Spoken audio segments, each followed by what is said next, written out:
Hello again, Mrs. Clay, about to read chapter 9 of My Father's Dragon. It is called My Father Makes a Bridge.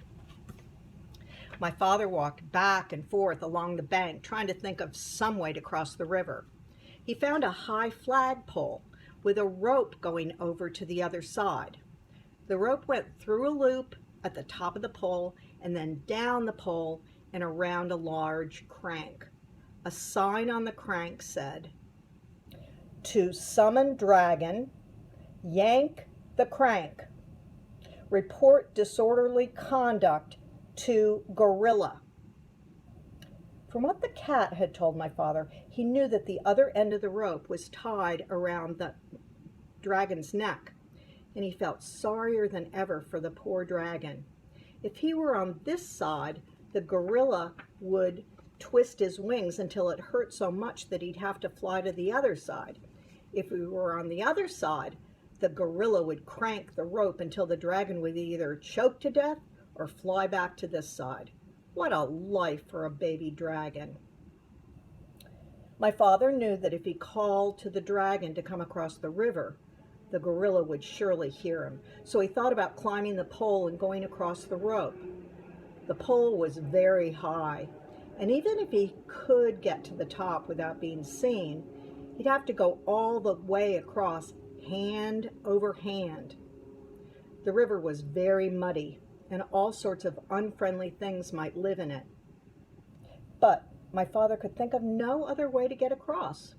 He was about to start up the pole when, despite all the noise the monkeys were making, he heard a loud splash behind him. He looked all around in the water, but it was dusk now, and he couldn't see anything there. "It's me, Crocodile," said a voice to the left. "The water's lovely, and I have such a craving for something sweet. Won't you come in for a swim?" A pale moon came out from behind the clouds, and my father could see where the voice was coming from.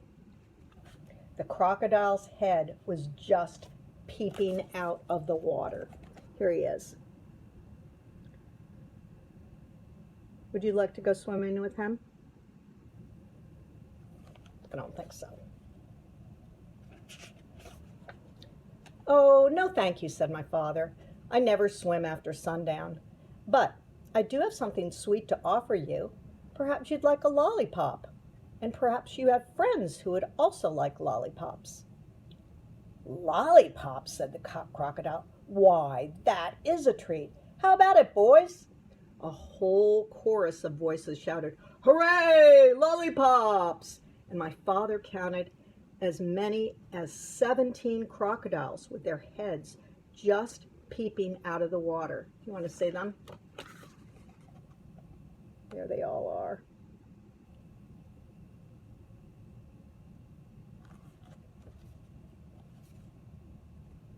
"That's fine," said my father, and he got out the 24 pink lollipops and the rubber bands.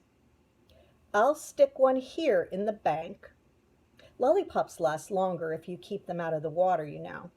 Now, one of you can have this one." The crocodile who had first spoken swam up and tasted it. "Oh, delicious, mighty delicious," he said. "Now, if you don't mind," said my father, "I'll just walk along your bank and along your back and fasten another lollipop to the tip of your tail." Now, I'll show you again because now he's doing it. The first crocodile is licking his pink lollipop, and Elmer Elevator is walking along his back to the tip, and now he's going to attach another lollipop with a rubber band to the tip of the first crocodile's tail.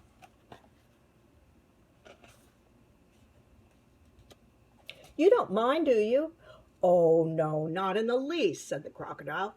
"Can you get your tail out of the water just a little bit more?" asked my father.